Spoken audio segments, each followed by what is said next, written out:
SEI, a Faculdade Einstein, a faculdade do sucesso.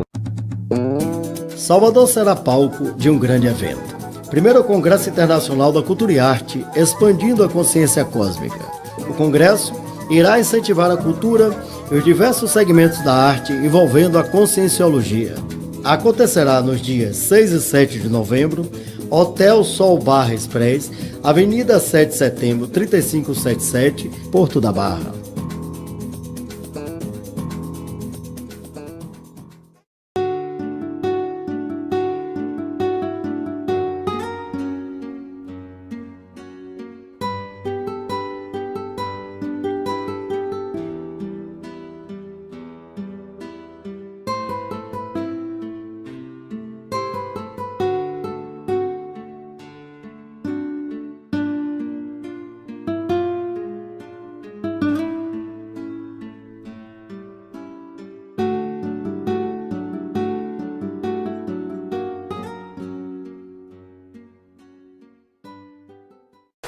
As artes marciais hoje passam por um grande corte epistemológico. Porque, em verdade, artes marciais, propriamente dita, podemos dizer que surgiu a partir de Buddharma, Dharmadashina, 28º patriarca do budismo. Ele saiu da Índia e chegou à China. Chegando na China, ele teve um choque de egrégora muito grande, porque a visão do budismo lá era completamente diferente do que ele estava acostumado dentro do contexto do Buda histórico na Índia. O Buda, Siddhartha Gautama, ao morrer, ele não queria criar uma visão de religiosidade, nem de deificação. Mas após a sua morte, houve um racha, surgindo daí o Theravada, que é a visão búdica dos anciãos, né? E posteriormente o Mahayana, que é o veículo aberto, o Theravada também é conhecido como Hinayana, fechado, e posteriormente o Vajrayana, que foi fortalecido dentro do contexto do islamismo. O budismo, por sua vez, ele tem os princípios do dhyana, da meditação. E o Dharma, chegando na China, começou a sentir que havia uma multiplicidade de análises, digamos assim, da visão búdica. Por quê? O século I,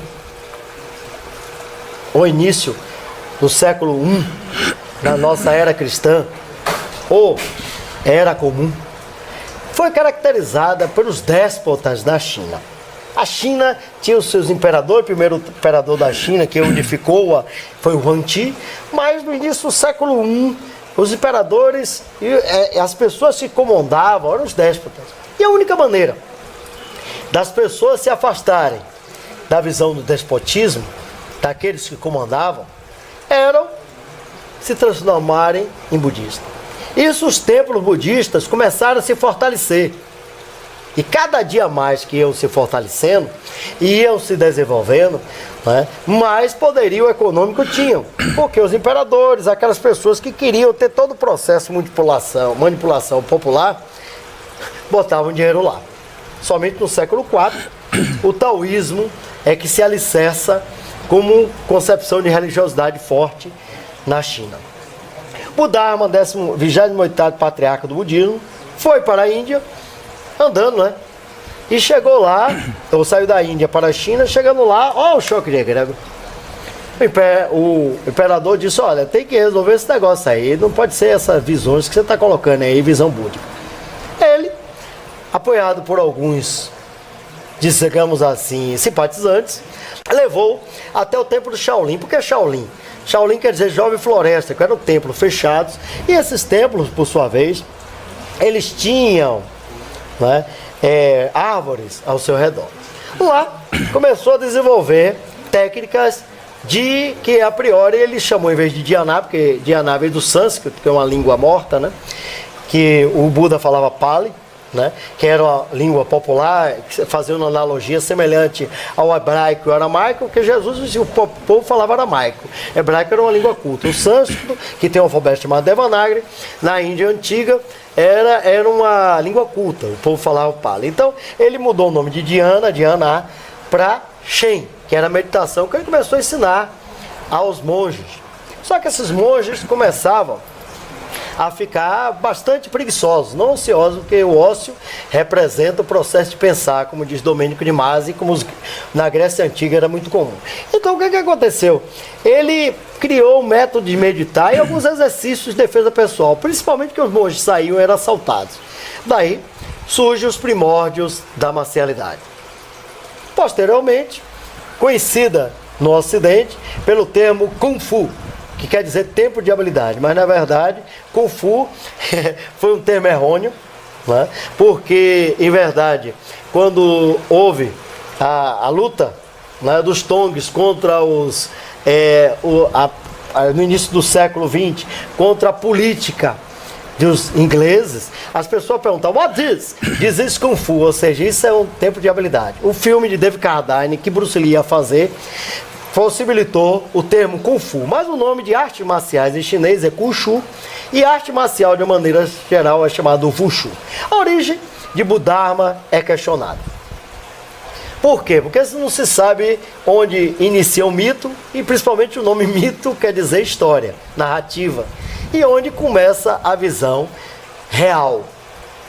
Porque Machado de Assis falava o seguinte: importante para o ser humano o mito, não o fato em si. A história não representa nada. Mas, desde então, com esses primórdios que foi adentrando na China, no Japão, foi adentrando na Coreia e adentrando naqueles países próximos ali, a luta marcial, a necessidade de fazer-se o quê? A necessidade do homem defender-se usando as suas armas corpóreas. Acoplado à marcialidade e às artes marciais, arte de guerra, Marte, Deus da guerra, foi também colocada a visão religiosa. E mais à frente, a concepção filosófica, principalmente no Japão. Já visto que os samurais Saburao, eles precisavam de um código de ética. Por quê? Porque o cara era full time na vida e na morte. E daí, a marcialidade, as artes marciais, ela tem as seguintes premissas. Primeiro, um ato de espiritualidade e de autoconhecimento. Segundo, princípios éticos e filosóficos. E terceiro, a pancadaria propriamente dita. Esta era a verdade. O tempo foi passando e as artes marciais, no século XXI, tomam uma outra status quo. Por quê? Porque ela começou a direcionar-se. Ela adentrou no esporte marcial, que é, em verdade, hoje o judô, o karatê. Inclusive o judô não foi criado como arte marcial, ele foi criado com uma visão de educação física. Tanto que Jigoro Kano, o criador do judô, ele é um dos pais da educação física lá no Japão. Então, tivemos o esporte marcial, que o objetivo é não machucar, como karatê, taekwondo. Nós temos a defesa pessoal, que em chinês é chamado de Tina. Porque o Tina é exatamente o controle e a defesa pessoal propriamente dita, que são as troções e mobilizações, e que foi inclusive o mestre Li Wen Case que escreveu o primeiro, acredito, eu não conheço outro, primeiro livro de Tina do Brasil, o qual eu fiz o prefácio, foi lançado no mês passado. Tina era usado pelos monges. Das maneiras, que existem várias maneiras, né, de usos da Tina, era usado pelos monges para não machucar, porque eles tinham voto de pobreza e não queriam machucar, então eles faziam controles para evitar os movimentos traumáticos, que eram socos e pontapés. Nós temos o Tina, temos o Hoshinshu, ou Hoshinsho, que é em coreano, que é defesa pessoal, e temos o Goshin em japonês. O objetivo da defesa pessoal, ele tem o uso controlado da força.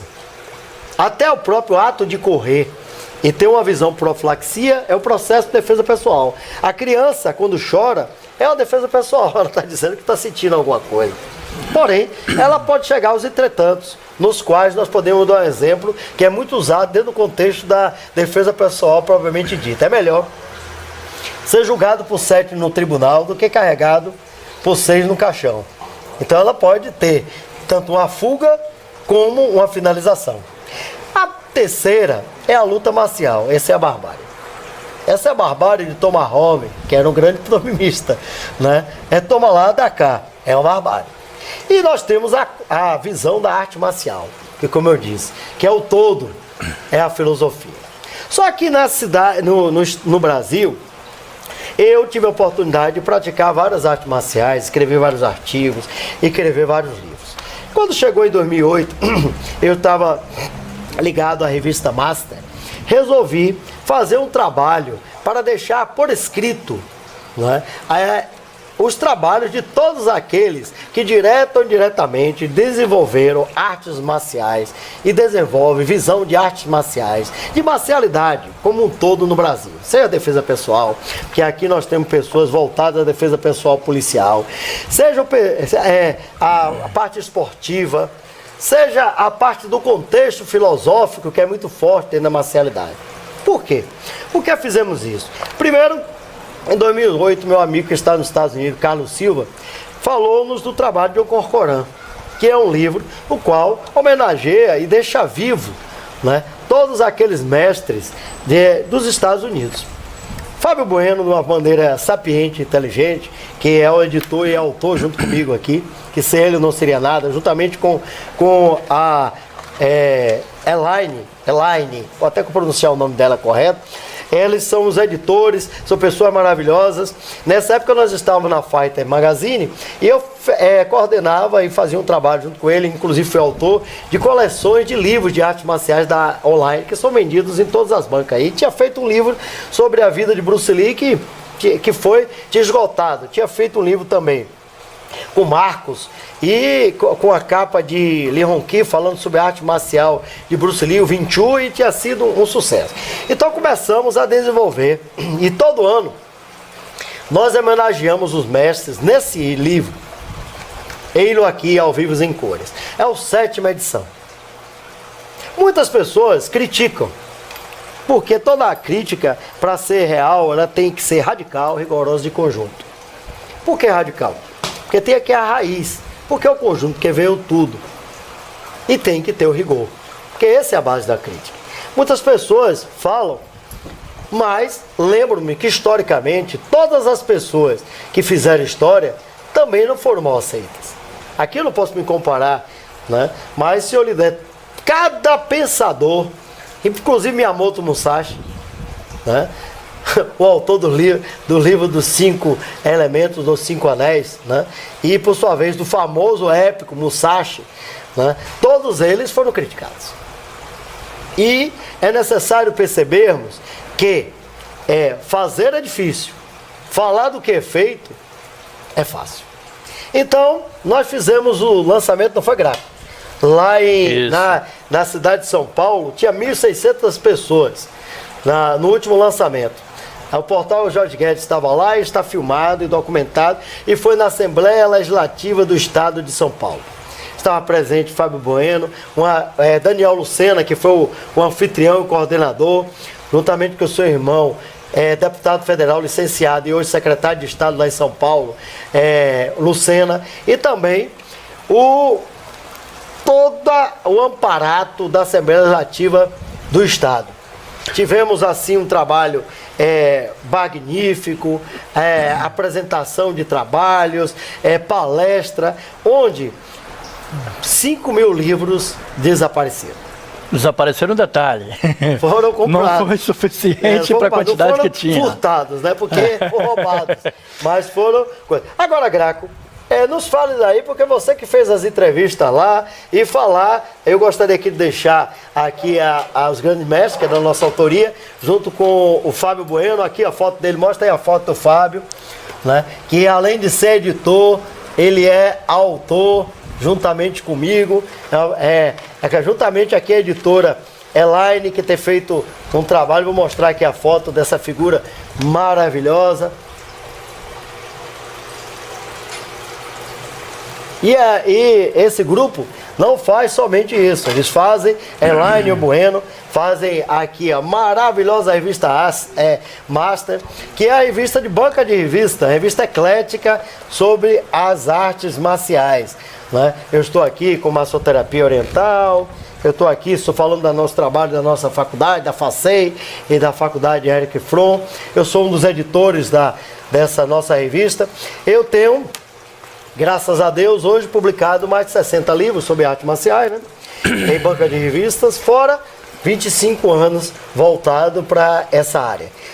Me especializei em escrever, como é sabido pela maioria, com o meu doutoramento em Filosofia, Psicologia e Ciências da Religião. Eu aprofundei-me em visão da religiosidade, visão da psicologia e visão da marcialidade, todas acopladas com um único objetivo, né? O benefício da humanidade. Bem, essa é a minha verdade e eu acredito nela. Muitos, por sua vez, porque existe uma subjetividade em termos de verdade, podem não achar que estou a fazer isso. Mas o objetivo é esse. Se estou tendo obstáculos no caminho ou estou em um caminho errado, agradeço que as pessoas sabiamente possam me dizer o que estou a errar. E como é que foi lá, Graco? Você estava lá comigo, então, no portal Jorge nós Guedes, estivemos lá. Anitta Guedes, Jorge Guedes. Nós estivemos lá e uma curiosidade, quando o Dr. Zé Augusto fala dos livros que sumiram, é porque não foi suficiente para a quantidade de pessoas que o queria. E assim como os livros que todos queriam, também existia um detalhe interessante.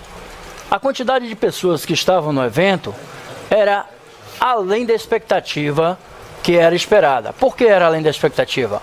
Porque na realidade tinha tantos mestres e pessoas vinculadas aos esportes que eles estavam assoberbando todo o espaço da Assembleia Legislativa. Eu me recordo que preencheu toda a galeria, a parte superior, e tiveram que abrir a lateral. Está documentado, só procurar no YouTube, Dr. José Augusto, ou diretamente no nosso maravilhoso portal, www.portaljorgeguedes.com, e procurar lá o vídeo que está documentado lá.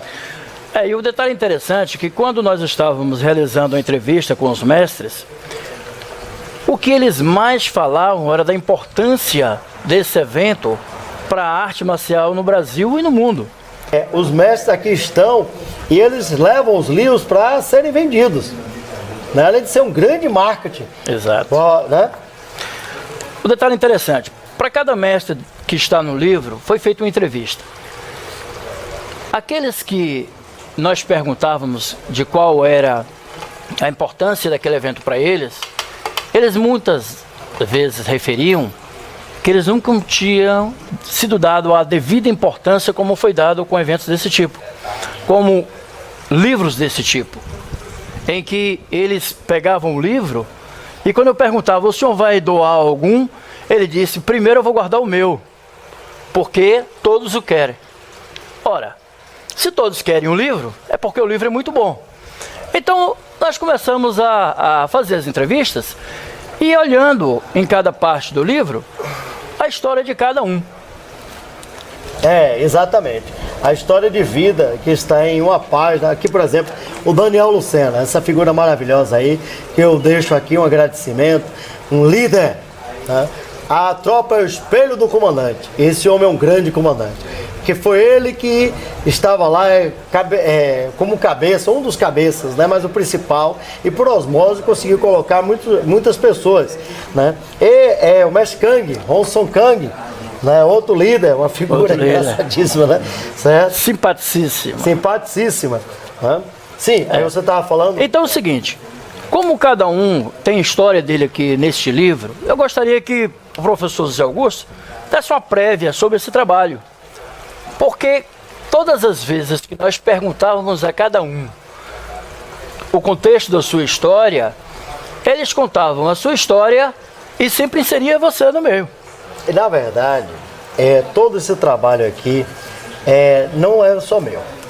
E não pode ser, e nunca será. Eu aqui não posso tirar a figura fantástica do Bueno. Que inclusive é uma pessoa que também foi extremamente citada, né? As artes marciais devem muito a ele, entendeu? As pessoas não percebem e Hegel sempre dizia isso, que a história se repete. Às vezes nós não reconhecemos os trabalhos das pessoas e vamos reconhecê-la após a sua morte. Muitos pensadores, muitas pessoas que marcaram a história, assim o foi. E nós temos que dar valor a quem tem valor. Esse trabalho aqui, né, é elaborado uma coisa assim fantástica. O que admira-me que em 2008, quando Carlos Silva me deu essa ideia, eu falei ao Bueno, ele abraçou a ideia, né? Não pestanejou, disse, não, vamos fazer um livro anual no qual vamos homenagear os mestres e fazê-los vivos para a história. Como dizia Monteiro Lobato, a história facear com homens e livros.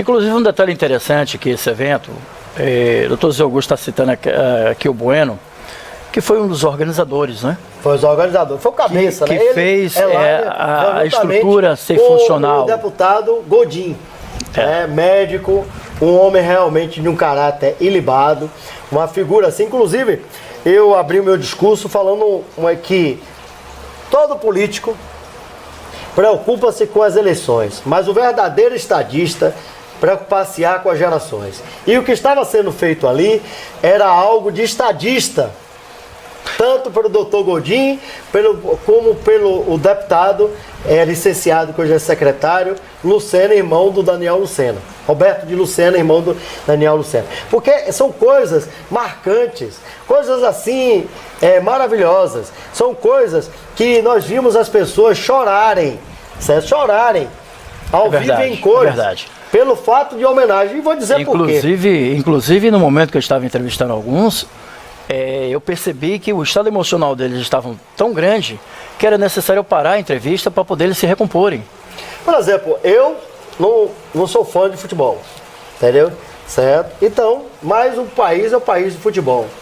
Por mim não seria, porque eu na estádio de futebol nem vou, certo? Agora, existe uma coisa que é muito forte, que é a marcialidade.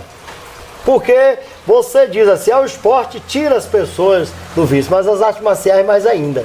Os marcialistas, eles criam os filhos dos outros. Na sociedade esfacelada na família, é o professor de artes marciais que vai ser o espelho. A tropa é o espelho do comandante. É verdade. E olha, a maioria dessas pessoas que trabalham com artes marciais, elas não estão na quinta hierarquia de Maslow. E eu vou dizer por quê. O homem só faz coisa por interesse, necessidade e emotividade.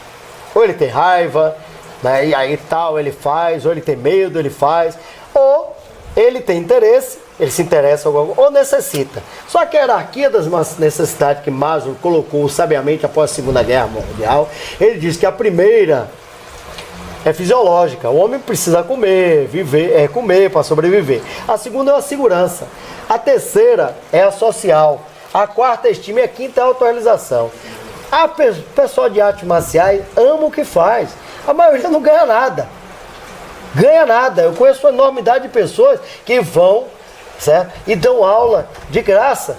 Só pelo prazer de ver. Não a luta bélica. Não a beligerância. Né? Mas o prazer de ver a pessoa fazer um kata perfeito. Né? A pessoa ter a contenção, né, do seu eu. Né? O burilamento do espírito. Né? E essas pessoas, às vezes, elas ficam na incógnita. Elas nem sabem, a sociedade nem sabe que elas existem. Mas aqui elas são marcadas, elas levam. Aqui o Mestre Song mesmo. Mestre Song é ligado a Facei, da curso de acupuntura, é um dos grandes mestres de Hapkido. Olha o trabalho belíssimo que ele faz de educação, que ele faz no Exército. Aqui nós temos o Edson Alves. Né? Aqui nós vamos vendo, aqui nós apresentamos a figura maravilhosa do Song Micho, né? Que é um dos pais, é o pai do Taekwondo do Brasil, né? Aqui nós encontramos aqui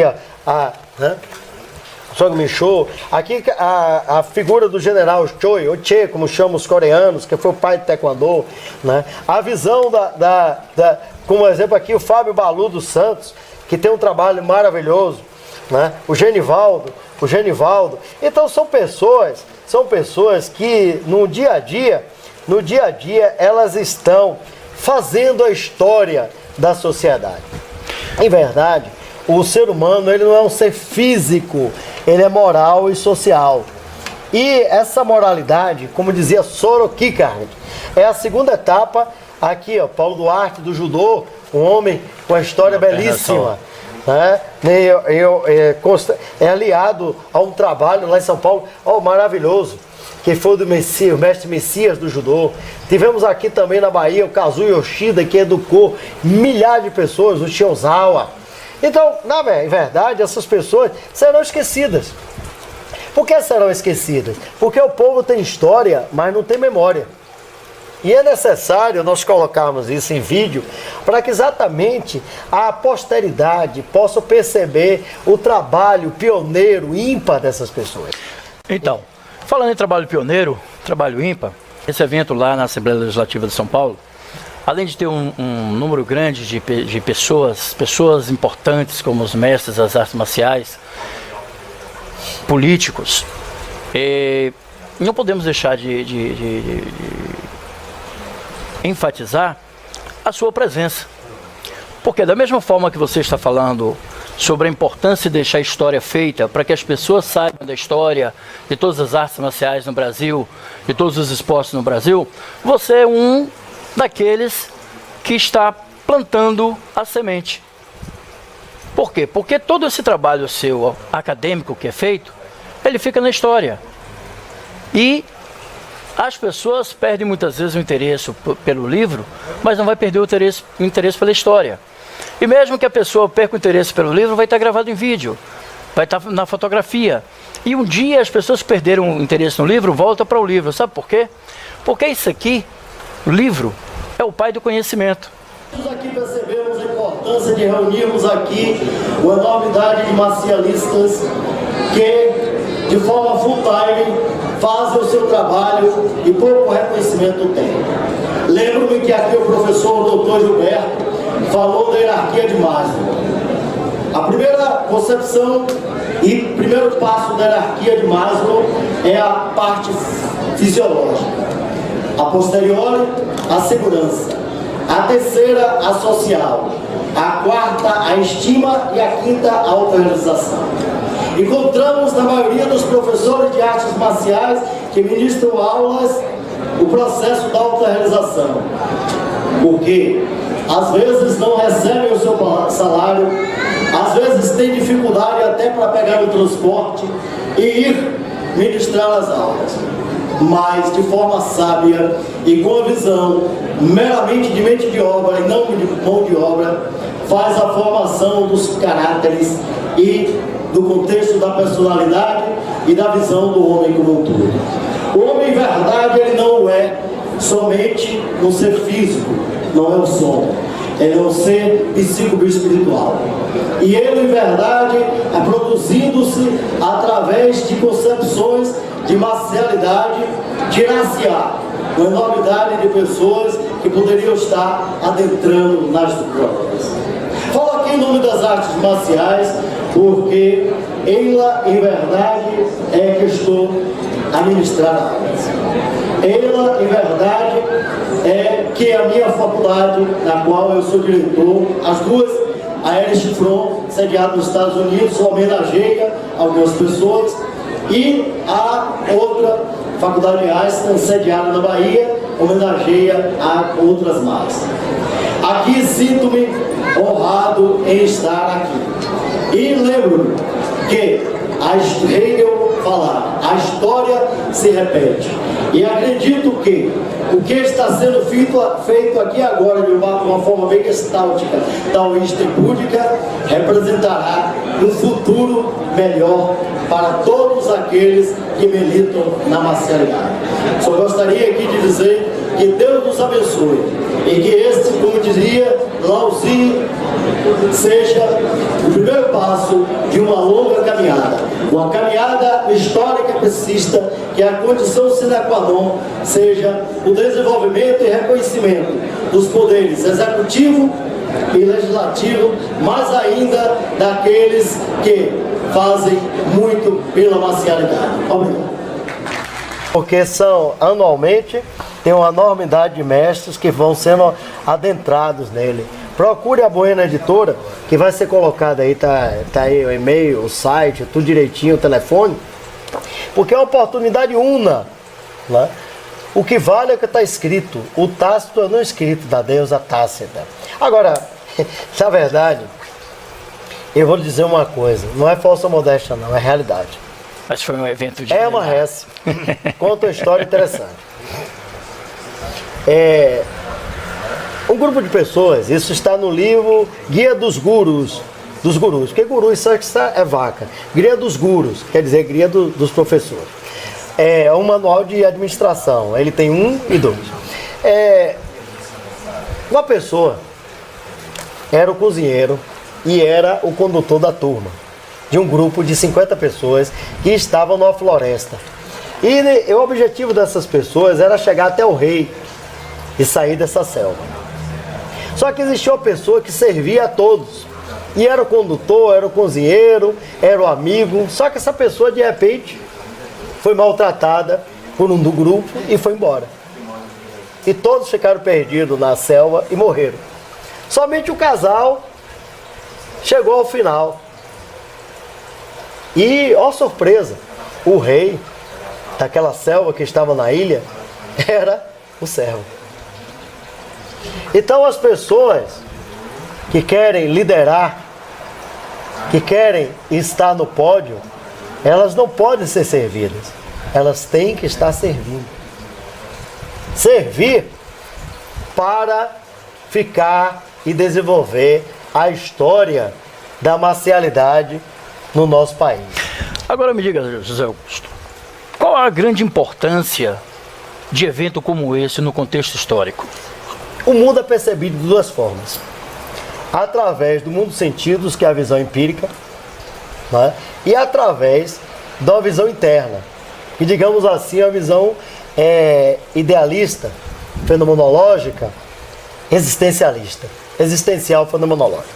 Então, diz um ditado popular que quem não é visto não é lembrado. Se você não vê as coisas, o coração não sente. E quando essas pessoas são vistas, né, elas são homenageadas, elas são valorizadas. Primeiro, elas se percebem que é a importância do seu trabalho. Que trabalho, etimologicamente, quer dizer tripalho, tripalhar, aparelho de tortura. A visão do trabalho que nós temos hoje com lazeres só tem 200 anos. Porque no passado, quem trabalhava e produzia, né, quem fazia a produção intelectual era o ocioso. Tinha o processo do ócio criativo. O trabalho era quem pegava no pesado. E hoje, dentro do contexto da saída da mão de obra para a mente de obra, e pessoas que estão construindo, né, a vida de outras pessoas, elas serem lembradas, é bastante importante para que outras pessoas possam tomar exemplo. Você, antes do cristianismo, você teve duas concepções gregas bastante fortes. A visão hedonista, epicurista, e a visão do estoicismo. Mas vou adentrar-me no estoicismo e no epicurismo. O hedonismo, o objetivo era a felicidade. E a felicidade, ela passa pelo contexto de valorização de si mesmo, para que, através de exemplos, as pessoas possam fazer coisas melhores. Veja só as biografias. O que é que impulsionou Alexandre o Grande? Você acha que Alexandre o Grande, né, o homem que foi educado por Aristóteles, pelo Estagirita, por sua vez aluno de Aristóteles, Platão, né, esse homem que chegou e criou museus, criou a visão da Alexandria, que se achava o filho de Zeus, né, mas ia às guerras e tinha todo um aspecto moral. Ele jamais estuprava, jamais ele matava o inimigo, né? Certo? Ele, de repente, criou um museu, um local para as pessoas pensarem. De onde foi o exemplo que ele seguiu? De Aristóteles. Pois é. Pensadores como Napoleão, né? Que tinha Sun Tzu na sua cabeceira. O próprio Arte da Guerra de Maquiavel, que Maquiavel também escreveu a Arte da Guerra. O próprio homem que foi Napoleão, ele representou muito para muita gente. E aí você tem pessoas que... Por quê? Os exemplos arrastam. As palavras convencem. Mas os exemplos têm que ser mostrados no mundo empírico. Então, quando a pessoa mostra o trabalho social, ela estimula e motiva. Incentiva e motiva. Porque incentivar é empírico. Incentivar é exógeno, né? Incentivar é você dar dinheiro, certo? Vem de fora para dentro. Mas o endógeno é mover e mover para fora é exatamente a consciência, né? Aquele pegadinho que tem um kamikaze, o cara desce mesmo e vai explodir. Então, aproveitando essa sua colocação, eu perguntei a alguns atletas, mestres e até o deputado Godinho. Bem, você tem que valorizar o esporte. Não se pode fazer uma política para jovens, principalmente de prevenção às drogas, sem nós falarmos em esporte e cultura. Se o jovem não tem o esporte, não tem a cultura, ele vai para um lado que não é o bom. Ele vai ser aliciado. Então, o que os mestres de artes marciais fazem? Eles dão aula, alguns dão aulas gratuitamente. E nós observamos isso e o que nós fizemos? Vamos valorizar esses professores. Então, essas artes marciais hoje e o esporte é feito na idade de criança, de adolescência, na idade adulta e quando você está na terceira idade. Então, eu estou fazendo isso para valorizar o esporte no Brasil.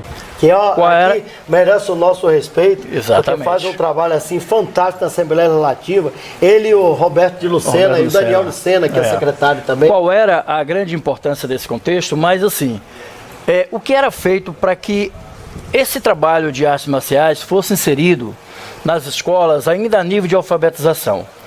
E foi me dito que já havia interesse por parte desse grupo de marcialidade, de que fosse iniciado nas escolas já a nível de alfabetização, escolas públicas e, por que não particulares, a massificação, o trabalho de conscientização e início das artes marciais nessas escolas, para que as crianças já começassem a ter, na sua formação inicial, todo um arcabouço para que ele tivesse gosto pela arte marcial, gosto pelo esporte, principalmente nas escolas públicas.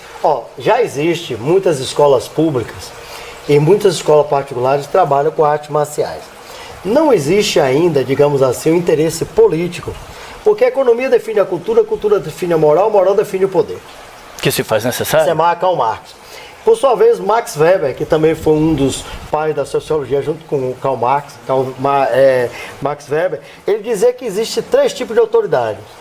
A burocrática, você pode vê-la, que é empírica, um juiz é um juiz, ninguém pode tirá-lo. A carismática é a tradicional. E o próprio Michel Foucault, ele fala da microfísica do poder, que eu digo que não é microfísica, é ontologia. Então, para que se tenha um poder e uma autoridade, para que se coloque as marcialidades no contexto, passa-se-á por toda uma visão política. Infelizmente, aí é que nós, marcialistas, temos que trabalhar para mostrar ao Estado, mostrar aqueles que representam o Estado, seja o senador que representa o Estado, seja o deputado que representa o povo, e seja aquele que o executa, e também o Poder Judiciário, que são o processo de tríade dos poderes, né, no Brasil e na maioria dos países, né, do status quo do Estado Democrático de Direito, que é a importância desse trabalho. E isso é o primeiro passo de uma longa caminhada, como dizia Lauzzi. Mostrar à sociedade como essas pessoas são valorosas, como essas pessoas estão fazendo o bem. Por quê? Porque a maioria hoje é o esfacelamento da família. A família hoje ela sofre um choque muito grande. 90% dos surtos esquizofrênicos, a esquizofrenia quer dizer mente dividida. Ela pode ser paranoide, catatônica, hebefrênica, simples e atípica. E aí, ela surge a partir de conflitos familiares. Um parêntese aí. Os professores de artes marciais, eles executam um papel de família. É isso que eu estou dizendo. A família está esfacelada. Às vezes o pai está, por ignorância, por falta... Porque a educação é transmissão de informação historicamente adquirida. Você educa qualquer um. Agora, trazendo para a ética e para a espiritualidade, aí a priori e a posteriori são diferentes. Então você tem pessoas que fazem diversas formações, a família está desintegrada e essas pessoas estão soltas. Quem vai criá-los? O professor de arte marcial vai ser o espelho, a tropa é o espelho do comandante. Vai direcioná-lo, vai fazer o papel da família. Milhares de pessoas fazem, não é só professor de artes marciais, não, porque eu estou defendendo aqui meu esporte, peito. de modo geral. Natação, até mesmo futebol. Entendeu? Eu não gosto de futebol. Entendeu? Não escondo isso pra ninguém. Entre futebol e artes marciais, principalmente que eu acho que artes marciais não é esporte. Artes marciais tem uma parte do esporte. E arte marcial é filosofia de vida e é religião. Ela chega a ser religação consigo, com o universo, com o cosmos e com Deus. Essa é a concepção de marcialidade. Porém, essas pessoas elas são conduzidas. Por quê? O próprio Santo Agostinho, ele dizia, o homem, ele é muito fraco para conhecer a verdade somente pela razão. Ele precisa ir a uma concepção ontológica, metafísica e aproximar-se de Deus para saber a sua verdade, autoconhecer-se e dar a concepção de evolução para a humanidade. Então, essas pessoas aqui, de forma osmótica, ou seja, através de um imã, elas conduzem e tiram os marginais da rua. E às vezes elas são esquecidas, né? Elas são, né? Como eu repito o que eu já falei, o povo brasileiro ele tem história, mas não tem memória. Memória é curta. Dizem que quem estuda muito fica louco, é mentira. Daí a necessidade. Quem estuda pouco é que fica burro. Principalmente pelo fato de que todo mundo quer aprender, mas ninguém quer estudar. E é necessário que se faça um estudo, uma dimensão do processo, para que você possa ter metas e as metas levá-lo ao objetivo. Daí a grande necessidade de registros históricos como esse livro. Exato. De trabalhos de cunho acadêmico como esse livro. Eu vou lhe dar um exemplo clássico. Porque você tem que trabalhar, como eu falei, em toda a crítica radical e rigorosa de conjunto. Né? Eu posso aqui adentrar, porque quanto a fato existe argumento. Existe sim, porque a concepção do direito, ela é empírica. Né? Então você vê, mas existe argumento, porque existem os argumentos sofismáticos, falaciosos. Mas eu vou apresentar aqui fatos escritos, legais, não tácitos. No século VI, São Bento, por sua vez, estava com um objetivo. Era um homem rico e Roma estava esfacelada. E ele precisava fazer uma liderança de administração eclesiástica. Ele criou um código, né, que ele escreveu, essa é denominado o Código e a Regra, que essa coisa que foi escrita basilou até você chegar até ele e falou, passando pelas confissões e administração de Santo Agostinho, ou seja, algo que foi escrito e pouca gente sabe, gerou o fio da ninhada após a Segunda Guerra Mundial de Peter Drucker. Por quê? Porque foram 80 páginas que determinaram o quê? O ser humano, que hoje é a concepção da visão holística, né? Que é eliminando a visão de Taylor e Fayol, o ser humano é a base de tudo. Ele deve ser trabalhado, isso deve ser gerido a partir dele, que é o processo das empresas, mas foram escritos de 80 páginas que basilou durante muito tempo a administração dos beneditinos. Inclusive o direito hoje também passa por isso. Passa. Todo o status quo do direito, ele passa pelos pensadores e filósofos de pouco que escreveram. Por exemplo, você tem um contrato social. Quando você tem um contrato social, você vai a Thomas Hobbes. Thomas Hobbes, por sua vez, ele era pessimista como queira. Mas ele falava que o homem é o lobo do próprio homem e que precisa-se do Estado para contê-lo. Ele dividiu o livro clássico dele, que até eu não gosto do livro clássico dele, não. Eu sou um paupérrimo, uma pessoa paupérrima intelectual, mas eu dentro do meu paupérrimo, eu ainda prefiro o cidadão. Mas no Leviatã, ele o divide em 4 etapas. A primeira, ele fala do homem. Sim. Da selvageria do homem. A segunda, ele fala do governo propriamente dito, da monarquia, porque não existia república naquela época. E no último, ele masca o pau na igreja. Né? E aí ele disse que o homem precisa de um contrato social para contê-lo. Mais à frente, John Locke, que é o pai da visão liberal, e por sua vez também está acoplado à visão de Adam Smith, né, da criação do liberalismo, ele diz que se o homem nasce igual, ele tem direitos iguais e deveres iguais. Então ele não é l'état c'est moi. O Estado não é sou eu, como dizia Luís XIV, Luís, não me lembro o número.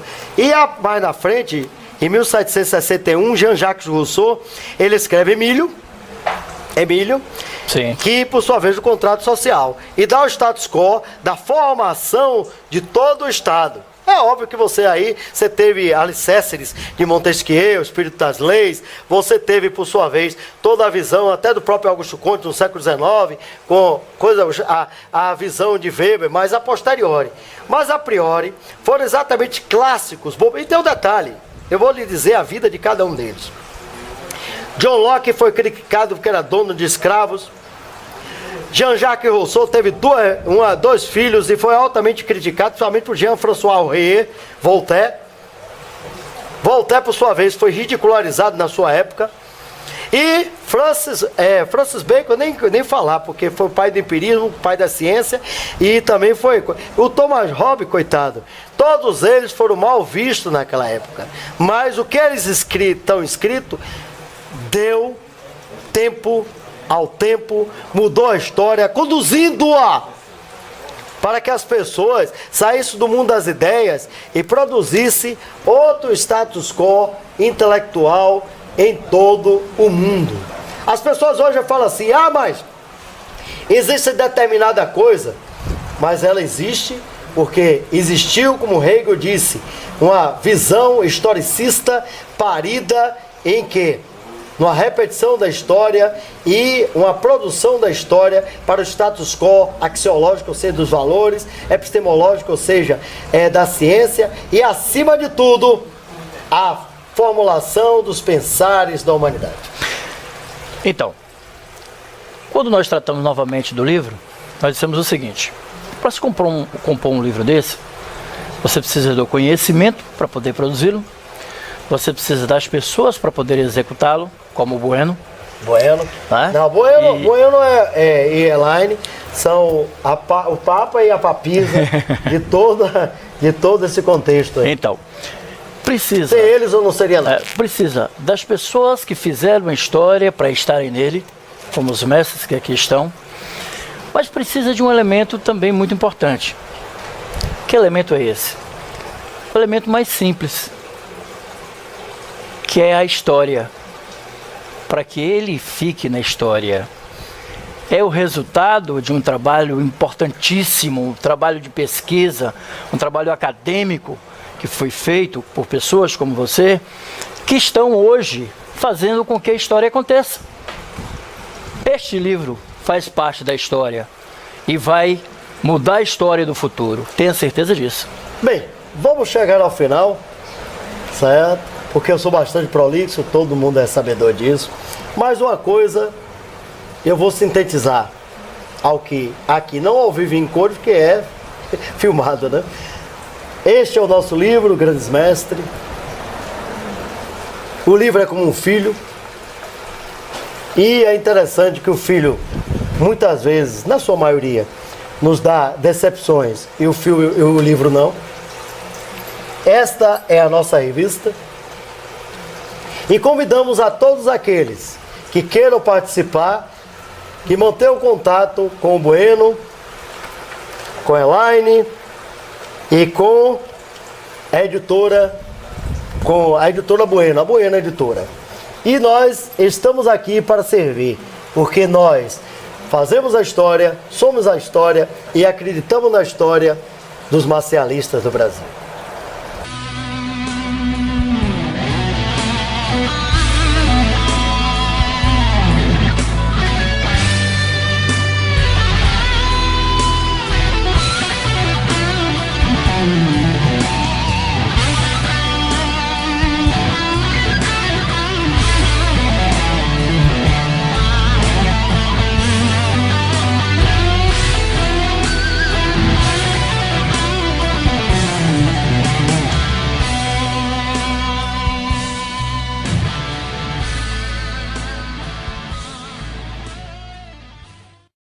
FACEI, a Faculdade Einstein, a faculdade do sucesso.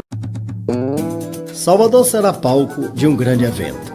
Primeiro Congresso Internacional da Cultura e Arte, expandindo a consciência cósmica. O congresso irá incentivar a cultura e os diversos segmentos da arte envolvendo a conscienciologia. Acontecerá nos dias 6 e 7 de novembro, Hotel Sol Barra Express, Avenida 7 de Setembro, 3577, Porto da Barra.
As artes marciais hoje passam por um grande corte epistemológico.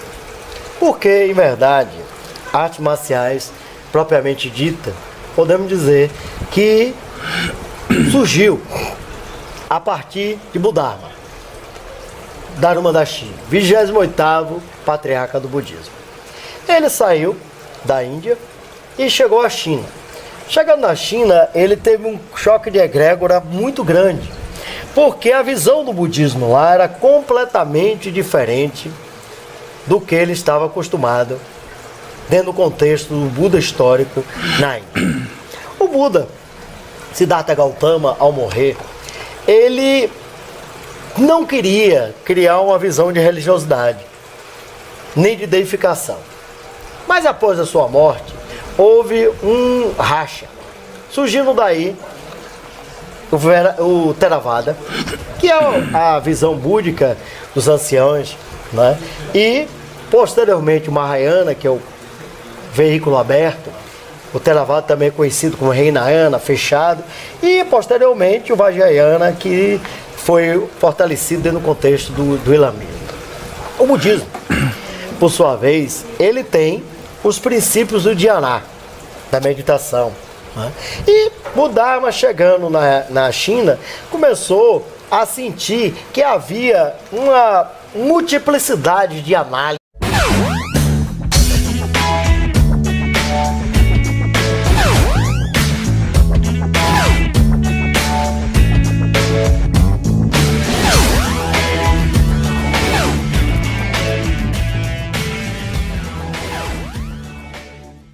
FACEI, a Faculdade Einstein, a faculdade do sucesso. Salvador será palco de um grande evento. Primeiro Congresso Internacional da Cultura e Arte, expandindo a consciência cósmica. O congresso irá incentivar a cultura e os diversos segmentos da arte envolvendo a conscienciologia. Acontecerá nos dias 6 e 7 de novembro, Hotel Sol Barra Express, Avenida 7 de Setembro, 3577, Porto da Barra.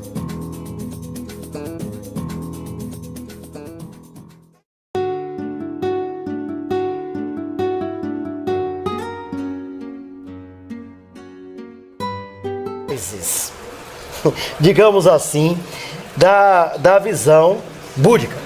Por quê? O século I, o início do século I, da nossa era cristã, ou era comum, foi caracterizada pelos déspotas da China.